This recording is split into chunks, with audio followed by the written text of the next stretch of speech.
नमस्कार, India news देख रहे हैं आप और मैं हूं आपके साथ सचिन दुबे। पूरी दुनिया कोरोना महामारी से जूझ रहा है। वहीं कोरोना के मरीजों का इलाज कर रहे कुछ डॉक्टर्स और स्वास्थ्य कर्मचारी मोटी कमाई के लिए रेमडेसिविर इंजेक्शन और ऑक्सीजन की कालाबाजारी कर लोगों की जिंदगी से खिलवाड़ कर रही हैं। लोगों की जान से खिलवाड़ करने वाले लोगों के खिलाफ सख्त कार्रवाई के सीएम योगी ने आदेश दे दिए हैं। लखनऊ के बाद मेरठ में भी कोरोना संक्रमण के गंभीर मरीजों को जीवनदान देने वाले रेमडेसिविर इंजेक्शन की कालाबाजारी का भांडाफोड़ हुआ है।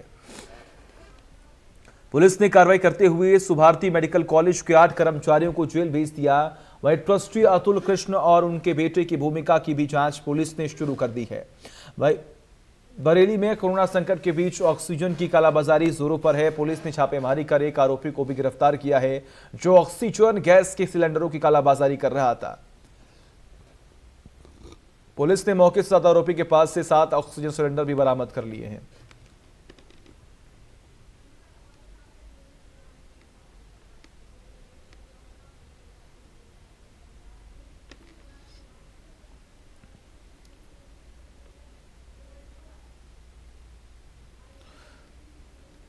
तो रेमडेसिविर इंजेक्शन इसी के साथ ऑक्सीजन सिलेंडर्स को लेकर लगातार कालाबाजारी चल रही है, यानी कि इस आपदा को कुछ लोग अवसर में बदलने की पूरी कोशिश कर रहे हैं।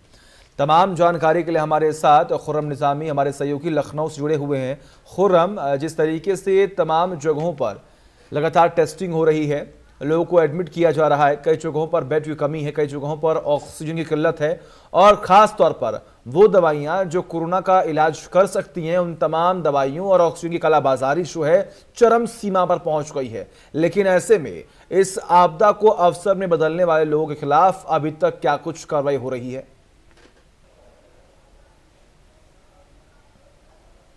देखिए, पहली बात तो ये है कि जब प्रधानमंत्री मोदी ने कहा था कि आपदा में अवसर की बात कही थी, तो उन्होंने पॉजिटिव में कही थी। लेकिन जिस तरीके से कालाबाजारी होने लगी है, आप जब पिछला साल कोरोना का था उसको भी याद करिए और मौजूदा दौर को भी याद करिए, तो आप देख सकते हैं किस तरीके से कालाबाजारी चरम पर है।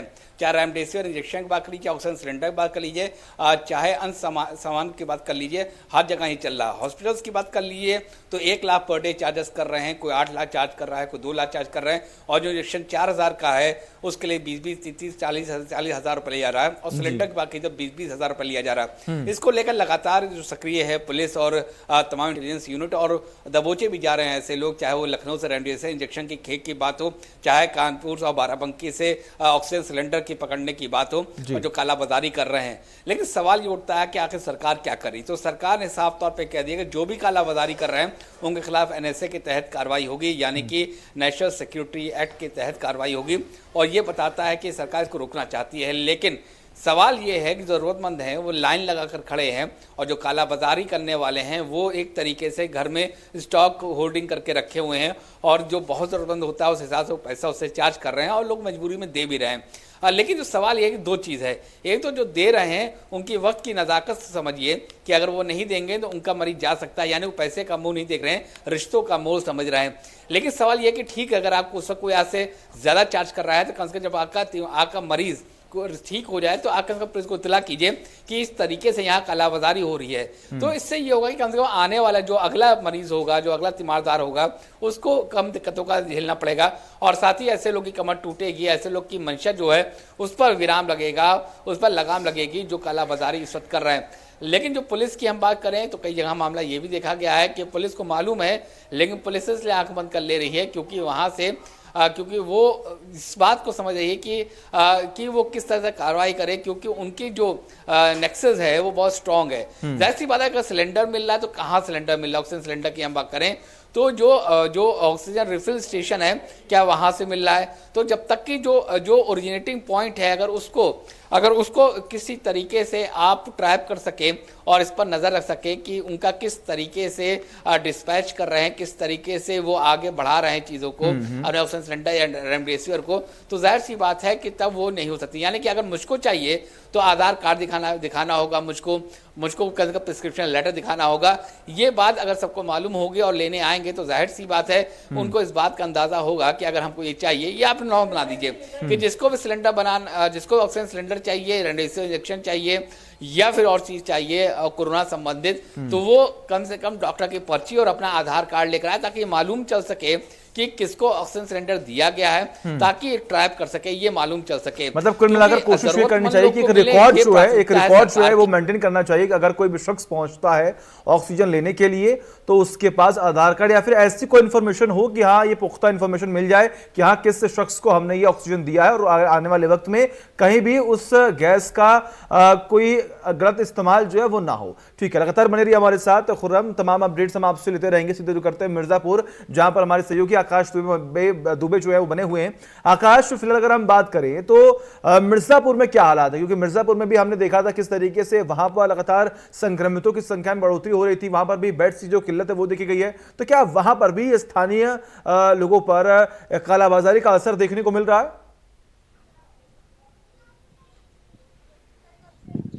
बिल्कुल सचिन, जिस तरीके से कल पूरा मामला आया, इंडिया न्यूज ने जो है एक ऑपरेशन करके जो है इन चीजों को पकड़ा है और प्रशासन शासन के सामने लाया है कि बड़े शहरों के साथ जो है मिर्जापुर में भी कालाबाजारी हो रही है। जिस तरीके से उस व्यक्ति ने बताया हमें कि आप जो है सिलेंडर अगर आपको जरूरत है, मैंने उससे जब पूछा कि सिलेंडर कितने का है तो उसने कहा कि ये सिलेंडर आपको मैं 2000 से 5000 रुपए में तक है, मगर मैं आपको 2000 में उपलब्ध करा दूंगा।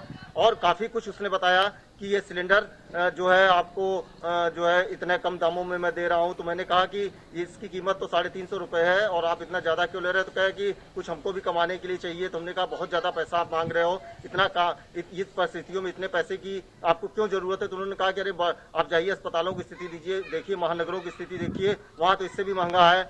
तो हमने कहा यहाँ तो इस तरीके की स्थिति नहीं, तो छोटा जिला है, यहाँ तो इस तरीके की स्थिति नहीं होनी चाहिए। तो उसने कहा कि नहीं, आप जाके देखिए, पता करिए। और यहाँ तक उस व्यक्ति ने तो यहाँ तक कहा कि इसमें बड़े लोगों का भी हाथ है, वो इसको महंगे दामों बिकवा रहे हैं। तो सचिन ये बताते हैं कि मिर्जापुर जैसे छोटे जिले में जहाँ पे कोरोना का संक्रमण बहुत तेजी से बढ़ा है, जो रिकॉर्ड पिछले पहले वेव में नहीं था उससे बहुत 3 गुना 4 गुना वेव ज्यादा यहाँ पे मरीजों की संख्या दिन प्रतिदिन निकल रही है। लोग परेशान हैं, लोग भर्ती होने के लिए परेशान हैं। जो लोग घर पर किसी तरीके से होम जो है क्वारंटाइन है और उनका ऑक्सीजन लेवल जब कम होता है, उनको ऑक्सीजन की जरूरत पड़ती है, तो ऐसे लोगों को ये लोग शिकार बना रहे हैं, ऐसे लोगों के परिजनों को ये शिकार बना रहे हैं और उनसे जो है ऊंचे दामों में आप देख सकते हैं कि 5 गुना से लेकर 10 गुना तक दामों में सिलेंडर को जो है ये सेल कर रहे हैं।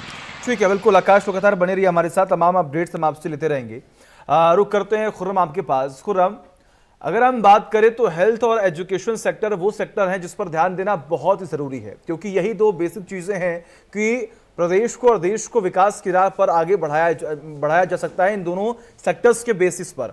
लेकिन फिलहाल जो तमाम परिस्थितियां बनी हुई हैं और जो पिछले 1 साल में हमने देखा है, जिस मंजर को हमने देखा है, उनसे रूबरू हुए हम सभी लोग और हमने देखा किस तरीके से हालात जो कितने खराब हो चुके थे। लेकिन अब इस बीच में विपक्ष की तरफ से लगातार यह आरोप लगाया जा रहा है कि अगर हम चाहते, अगर सरकार चाहती तो यह तमाम इंतजाम पहले ही कर लिया गया होता। लेकिन क्या आप मानते हैं कि कहीं ना कहीं बड़ी लापरवाही जो है वो सरकार या फिर प्रशासन की तरफ से हुई है? जी बिल्कुल, देखिए, एक जो 2 हेल्थ सेक्टर की बात हम कर रहे हैं, एजुकेशन सेक्टर और हेल्थ सेक्टर, तो एक समाज बनाता है और एक समाज को बचाता है और इन दो पे ध्यान देने की बेहद ज़रूरत है। लेकिन जहां तक हम कोरोना सेकंड वेव की बात करें तो ये बात बिल्कुल सही है कि इस बात को पहले ही से अलर्ट कर दिया गया था कि सेकंड वेव आने वाली है, क्योंकि जिन कंट्रीज में सेकंड वेव आई थी उससे हमारे कंट्री तक पहुंचने में कुछ महीने का समय था और हमारे पूरा समय था तैयारी करने का, लेकिन आकलन नहीं हो पाया। ये गैर जिम्मेदाराना उन लोग की बात कहूंगा, चाहे सरकार हो चाहे सिस्टम हो, जो ये समझ नहीं पाए कि हमको क्या जरूरत पड़ सकती। जब पहली बार कोरोना वेव आई थी तब भी यही दिक्कत देखने को मिल रही थी कि हमें मेडिकल ग्राउंड पर बहुत ज़्यादा दिक्कत थी, लेकिन वैक्सीनेशन के नाम पर पूरा सिस्टम किनारे हो गया था कि वैक्सीनेशन होता तो हम इसको रोक लेते। इस बार तो वैक्सीन भी हमारे पास है, लेकिन अफसोस की बात यह है कि आकलन आप ठीक से कर नहीं पाए। जो पैराडामिक थी उसकी मार कितनी पैनी होगी, कितनी सख्त होगी, इसका आकलन नहीं कर पाया पूरा सिस्टम। जो भी जिम्मेदार लोग थे वो नहीं कर पाए। लेकिन दूसरी दिक्कत यह है कि जब लगातार केसेस बढ़ने लगे और ऑक्सीजन किल्लत आए, उसके बाद भी देर से ये फैसला लिया गया कि ऑक्सीजन का प्रोक्योरमेंट कैसे होगा। ये बेड को कैसे बढ़ाया जाएगा। हालांकि जो हॉस्पिटल्स बन रहे हैं, जो डीआरडीओ बना रहा है, बनारस की बात कर लीजिए, लखनऊ की बात कर लीजिए, और मेरठ में भी बनाने की बात हो रही है, वो इतना स्लो है कि जब तक कि 30 तक जब तैयार होगा तब तक कि कितने मरीज जा चुके होंगे हमारे बीच से, ये कहना और ये सोचना भी बेहद दर्दनाक होता है कि वो हमारे बीच में नहीं होंगे। अभी जो जरूरत है, देखिए लॉकडाउन की एक बात हो रही है, वो भी आप उसको भी जस्टिफाई कर सकते हैं कि चेन ब्रेक करना है, लेकिन ऑक्सीजन नहीं होगा, बेड्स नहीं होंगे, यानी कि जरूरत की चीजें नहीं होंगी, तो डॉक्टर्स और जो स्टाफ है वो क्या कर लेगा, जो पैरामेडिकल स्टाफ वो आखिर कर क्या सकता है। अगर बेड नहीं है, ऑक्सीजन नहीं है, तो डॉक्टर सिर्फ और सिर्फ यही कर सकता है कि ऑक्सीजन नहीं है, आप आधे घंटे का वक्त है, 1 घंटे का वक्त है, आप ऑक्सीजन का इंतजाम कर लीजिए, नहीं तो हम आपके मरीज को बचा नहीं पाएंगे। ये भी दौर देखा गया है कि इस दौर में भी कुछ अस्पताल ऐसे थे जिनके पास सब कुछ था, लेकिन वो पैसा बनाने में लग गए, 1 लाख 1.5 लाख पर डे का उन्होंने चार्जेस लिया। तो ये बताता है किस तरीके से जो हमारा पूरा मेडिकल फर्टानिटी थी, कुछ लोग आगे बढ़कर आए तो कुछ लोगों ने इसका फायदा भी उठाया और ऐसे लोगों को ट्रैप भी किया जा रहा है। लेकिन सवाल यही उठता है कि हमारे पास क्यों नहीं, हम लोग पहले जब पहली वेव आई थी उसके बाद हमारे पास पूरा तकरीबन 7 से 8 महीना आप कह लीजिए, या यूं कह लीजिए 1 साल कह लीजिए, जितना वक्त कह लीजिए, हमें क्यों नहीं समझ पाए कि हमको हॉस्पिटल और मेडिकल इंफ्रास्ट्रक्चर की कितनी ज़्यादा ज़रूरत है। ये बात तब भी कही गई थी कि अब समझ में आना चाहिए कि अगर हमारा मेडिकल फैसिलिटी बेहतर नहीं है तो फिर हम कुछ नहीं कर सकते। ये बात कही गई, लेकिन इसका पालन नहीं किया गया, इसका अनुकरण नहीं किया गया, इसको हम लोगों ने एग्जीक्यूट नहीं किया, जिसकी वजह से इस तरीके से लगातार मौतें हो रही हैं। हिंदुस्तान में बहुत कम ऐसे परिवार होंगे, बिल्ले परिवार होंगे जिनके परिवार में मौत ना हुई हो। कोई दिन ऐसा नहीं जाता जब मौत की खबर ना आते हो परिवार से, अपने दोस्तों से, अपनी फैटर्निटी से। हम लोग हतप्रद हैं, हम लोग लाचार हैं। आप किसको किसको जानते हैं, आप मुख्यमंत्री तक बात पहुंचाइए, आप हेल्थ मिनिस्टर तक बात पहुंचाइए, आप कमिश्नर से कहिए, आप पुलिस कमिश्नर से कहिए, लेकिन जब बेड नहीं होगा, ऑक्सीजन नहीं होगा, आखिर वो कर भी क्या। बिल्कुल, देखिए खुर्रम, अपने आप में बहुत गंभीर मसला हो चुका है, क्योंकि देखिए जैसा कि आपने जिक्र भी किया कि ऐसा कोई घंटा नहीं, ऐसा कोई दिन नहीं जब हम ये सुनते ना हो कि हमारे किसी दोस्त के करीबी या फिर हमारे कोई करीबी जो है अब हमारे बीच में नहीं है, क्योंकि इस महामारी का दौर ऐसा चला है कि ये प्रॉपर जानलेवा हो चुका है और लोगों की वजह से या फिर कहे कि कुछ उपलब्धि ना होने की वजह से, तमाम संसाधन नहीं होने की वजह से आज ये हालात जो हैं वो पैदा हो चुके हैं। और एक बड़ा आरोप जो है उस सरकार के ऊपर लग रहा है कि एक वक्त हमारे पास बीते 5-6 महीनों में कि हम ये तमाम सेकेंड फेज के लिए, सेकेंड वेव के लिए हम तैयार हो सकते थे, लेकिन हम नहीं हुए, जिसका भुगतान जो है वो आज आम जनता को करना पड़ रहा है। खुर्रम, लगातार बने रहिए हमारे साथ, तमाम अपडेट्स हम आपसे लेते रहेंगे।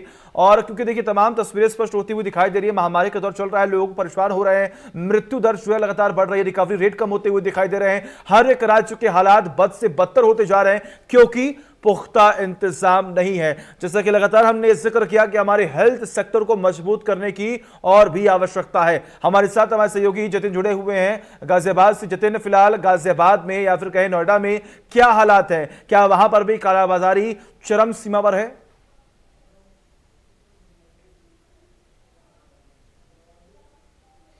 देखिए, बिल्कुल कालाबाजारी की खबरें लगातार आ रही हैं। कल हमने एक खबर दिखाई थी कि कैसे 101 सिलेंडर रखकर 2 शख्स बैठे हुए थे और वो व्हाट्सएप कॉल कर रहे थे कि किसी को सिलेंडर चाहिए तो वो दे देंगे, लेकिन सामान्य से कई गुना रेट पर वो बेच रहे थे, कालाबाजारी कर रहे थे और फिर गोरख धंधा कर रहे थे और मोटा मुनाफा इस अवसर में कमाने की कोशिश उस समय कर रहे थे जब लोग दर दर की ठोकर खा रहे हैं सांस के लिए और ऑक्सीजन बेचने का वो काम कर रहे थे। जाहिर है उन पर कार्रवाई हुई, लेकिन कई ऐसे गोरख धंधेबाज अभी भी मार्केट में हैं जो इस तरह की हरकतें कर रहे हैं और यूपी एसटीएफ उन पर शिकंजा कसने के लिए पुरजोर कोशिश कर रही है। यूपी पुलिस लगातार प्रयास कर रही है, तमाम जगहों पर छापेमारी की जा रही है। खासकर जहां आपने गाजियाबाद और नोएडा की बात की तो यहां पर अभी हम लगातार सुबह से भी देख रहे हैं कि बहुत सारे लोग ऑक्सीजन के लिए परेशान हैं और वो यहां वहां धक्के खा रहे हैं। यहां से हरियाणा तक वो ऑक्सीजन तलाशने के लिए, ऑक्सीजन लेने के लिए जा रहे हैं, लेकिन कोशिश ये कर रहे हैं कि मरीज की जिंदगी बच पाए। तो कहीं ना कहीं एक चुनौती बड़ी प्रशासन और पुलिस के सामने ये है कि कैसे बेड की व्यवस्था की जाए और कैसे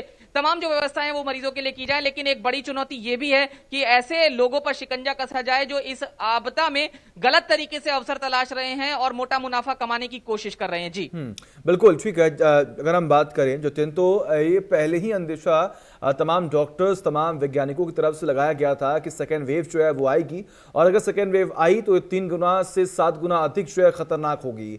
लेकिन आपको क्या लगता है कि जब यहाँ पर अंदेशा था कि सेकेंड वेव आएगी और भी खतरनाक होगी, तो हमें ज़रूरत थी अपने हेल्थ सेक्टर को और मजबूत करने के लिए। लेकिन कहीं ना कहीं हमारी सरकार ने और हमारी प्रशासन ने फर्स्ट वेव से शायद कुछ भी नहीं सीखा, जिसकी बानगी आज हम देख रहे हैं और जिसका भुगतान आज आम जनता को करना पड़ रहा है।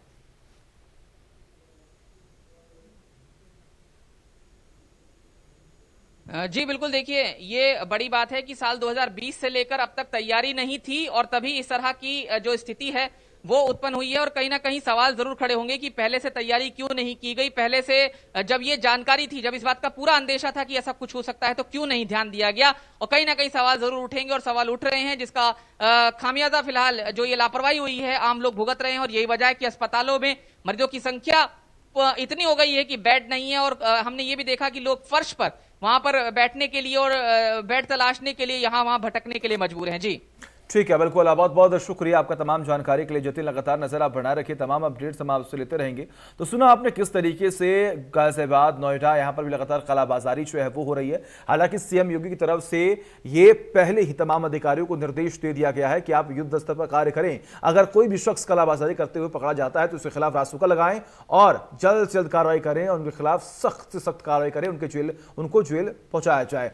सीधे रुख करते हैं आकाश दुबे जो हमारे सहयोगी लगातार बने हुए हैं मिर्जापुर से। आकाश, जिस तरीके तमाम परिस्थितियों को हम देख रहे हैं, हमारा आकलन जो है वो साफ तौर पर ये दर्शा रहा है कि आने वाले वक्त में ये जो आंकड़े हैं वो और बढ़ेंगे। तमाम वैज्ञानिकों की तरफ से, तमाम डॉक्टर्स की तरफ से भी ये कहा जा रहा है कि अगर सावधानी नहीं बरती गई तो ये आंकड़े जो है वो आसमान को छुएंगे। लेकिन क्या लगता है आपको, ये जो आंकड़े बढ़ रहे हैं, कहीं ना कहीं इसकी एक जिम्मेदारी जो है वो आम जनता की बन रही थी, लेकिन आम जनता की तरफ से एक बड़ी लापरवाही की गई और सरकार की तरफ से जो पुख्ता इंतजाम थे कहीं ना कहीं वो नहीं किए गए, उसकी एक बानगी की आज ये आंकड़े जो है वो आसमान को छू रहे हैं। बिल्कुल सचिन, जिस तरीके से आंकड़े बढ़े हैं उसमें कहीं ना कहीं जनता में जो उस तरीके की जागरूकता नहीं है। प्रशासन जितनी बातों को कहता है, बयान देता है, उन बातों को पूरी तरीके से अमल नहीं करा पाता है। अगर आज की बात ही करें सचिन, आज जो है त्रिस्तरीय पंचायत चुनाव के तीसरे चरण की वोटिंग हो रही है और लगातार हम लोग सुबह से मतदेय स्थलों पर गए, हर जगह गए, तो कहीं भी व्यक्ति मास्क तो लगाया हुआ है मतदाता, मगर वो सोशल डिस्टेंसिंग का बिल्कुल भी पालन नहीं कर रहा है। वहाँ जो पुलिसकर्मी लगे हैं, वहाँ जो कर्मचारी लगे हैं, वो उनके द्वारा भी इस तरीके की बातों को जो है नजरअंदाज एक तरीके से किया जा रहा है। लोगों से ये तक नहीं कहा जा रहा है कि आप जो है सोशल डिस्टेंसिंग बना के रखिए, और लोग भी है बस केवल अपना मतदान करने के लिए ही वहां पर जुटे हुए हैं और वो उस सोशल डिस्टेंसिंग का बिल्कुल उसको भुला चुके हैं। तो सचिन, आने वाले दिनों में हमको तो लग रहा है कि और बहुत तेजी से ये आंकड़े और तेजी से बढ़ेंगे। जो पहले वेव में मिर्जापुर जैसे छोटे जिले में आंकड़ा जो था उसका आज 10 गुना निकल रहा है सेकेंड वेव में, तो ये आंकड़ा और जब बढ़ेगा तो और कितनी भयावह स्थिति होगी। आगे आने वाला समय बहुत ही दुरूह होगा लोगों के लिए। ठीक है, बिल्कुल। लगातार बने रहिए हमारे साथ, तमाम अपडेट्स हम आपसे लेते रहेंगे। हम रुक करते सीधा बरेली, जहां पर हमारे सहयोगी आकाश गुप्ता लगातार बने हुए हमारे साथ। आकाश, बरेली में क्या हालात है? क्या बरेली में भी कालाबाजारी बहुत तेजी से हो रही है? क्या वहां पर भी इस आपदा को अवसर में बदलने की पूरी कोशिश है? आशीष,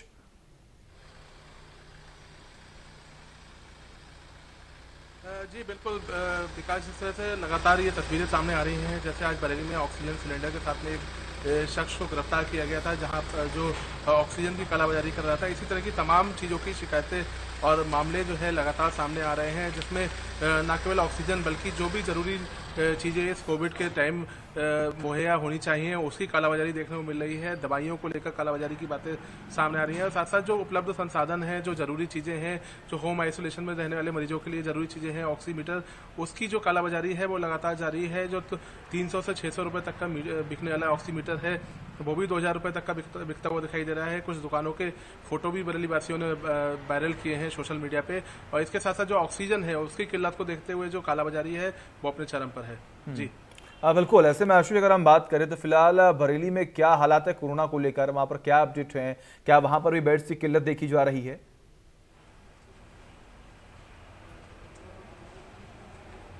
हाँ जी, बिल्कुल। जिस तरह से लगातार बरेली में संक्रमण की दर पूरे उत्तर प्रदेश की तरह बढ़ती हुई दिखाई दे रही है, जो केस हैं वो लगातार 800, 900, 1000 के लगभग निकल रहे हैं। हालांकि प्रशासन ये दावा कर रहा है कि जांचें ज़्यादा हो रही हैं, इसलिए ये केस ज़्यादा आ रहे हैं, लेकिन जो पैनिक है वो लगातार बना हुआ है कि क्योंकि कल भी जो 24 घंटे के भीतर जो बरेली में मौतों का आंकड़ा था वो 14 का था, जो आधिकारिक रूप से पुष्टि हुई थी। इसके अतिरिक्त जो तमाम यहाँ पे शमशान घाट है या रामगंगा नदी का तट है, वहाँ पर जो लगातार लोगों को का दाह संस्कार हो रहा है, उसको देखकर जो हालात है वो बहुत खौफनाक बने हुए हैं। और साथ साथ जो बात करेगा अस्पतालों की, जो कोविड हॉस्पिटल है वहाँ पर जो ऑक्सीजन सपोर्टेड बेड हैं वो पूरी तरह से भरे हुए हैं। और जो आसपास के जिले हैं, पीलीभीत हो गया, रामपुर हो गया या बदायूं हो गया, शेयापुर हो गया, यहाँ से भी लगातार जो मरीज हैं वो बरेली के लिए रुख कर रहे हैं, जिसके कारण जो उपलब्ध बेडों की संख्या है वो नाकाफी पर्याप्त साबित हो रही है। ठीक है, बिल्कुल आशीष, लगातार बने रहिए हमारे साथ, तमाम अपडेट्स हम आपसे लेते रहेंगे। खुर्रम, आपके पास आना चाहूँगा। देखिए, जिस तरीके से जो हालात हैं वो अपने आप में काफ़ी हैरान करने वाले हैं, परेशान करने वाले हैं कि इस महामारी के दौर में भी इंसानियत जो है कहीं ना कहीं खत्म होती हुई दिखाई दे रही है। कई जगहों पर हमने देखा किस तरीके से पुलिसकर्मियों के द्वारा जो उनका चेहरा है, मानवीय चेहरा जो है वो देखने को मिला है। उन्होंने हेल्प की है लोगों की, जिनको खाना नहीं मिल रहा है वहां तक खाना पहुंचाया जा रहा है, जिनके शव जो है वो जलाए नहीं जा रहे तो उनकी मदद यहाँ पर की जा रही है। यानी कि पुलिसकर्मियों की तरफ से या फिर कहीं और भी कुछ संस्थान ऐसे हैं जो लगातार जमीनी स्तर पर उतरकर कार्य कर रहे हैं, लेकिन खास तौर पर वो लोग जो लगातार कालाबाजारी कर रहे हैं, इंसानियत को शमशार कर रहे हैं। आखिर इन तमाम चीजों का समाधान कैसे होगा? आखिर कालाबाजारी कैसे रुक पाएगी? देखिए, हम जिस समाज में रहते हैं उसमें अच्छाई बुराई दोनों एक साथ चलती है। तो ना यहाँ अच्छाई, अच्छे लोग की कमी है, ना बुरे लोग की कमी है। अच्छे लोग इस बात को तलाशते हैं कि हम कैसे मौके पर दूसरे की मदद कर सकें, और वो तमाम पूरा करते हैं। आपने देखा होगा महाराष्ट्र के एक युवक ने अपनी एक लग्जरी गाड़ी बेच दी और उसके उसे सिलेंडर खरीदा 14 लाख रुपए का, उसको आगे बढ़ा रहा है, जरूरतमंदों को दे रहा है। ऐसे ही लखनऊ में एक महिला है जो उन शवों का अंतिम संस्कार करती है जिनका कोई सूरत है, जिनको कोई देखता भी नहीं है, उठाना भी नहीं चाहता, उनका वो अंतिम संस्कार करती है। और कुछ ऐसे बुरे लोग मौजूद हैं जो इसका मौका उठाते हैं। चाहे मेडिकल फैटर्निटी में ऐसे लोग हैं जिन्होंने 1-1 लाख रुपए लिया है, और इंजेक्शन का 4000, इंजेक्शन का 60,000, 30,000, 25,000 लिया है। और ऐसे भी लोग हैं जो सिलेंडर ढेर सारा खरीद के होर्डिंग करते हैं और ज़रूरतमंदों को मुँह मांगे दामों पर बेचते हैं, चाहे रेमडेसिविर इंजेक्शन चाहे हो। कीवी की बात कर ली, जो फल होता है जिसको कहा जाता है कीवी खाइए, संतरा खाइए, खट्टी चीज़ें होती हैं जिसमें विटामिन सी होता है, विटामिन डी होता है, जिंक होता है, उसकी भी कालाबाजारी शुरू हो गई है, उसको महंगा कर दिया गया। तो दोनों चीज़ साथ चलती है। अब इसका समाधान कैसे हो, ये बड़ा सवाल है। इसका समाधान सख्ती से हो सकता है और एक मिसाल पेश करनी पड़ेगी कि जो भी कालाबाजारी करता है ऐसे मौके पर उनके साथ क्या होना चाहिए। एक दौर था, याद करिए, आज से 30 साल से 40 साल पहले, जब गैस की कालाबाजारी होती थी, और आज ऑक्सीजन सिलेंडर की कालाबाजारी हो रही है। यानी कि लोग वही हैं, बस जरूरत के वक्त चीजें बदल गई हैं।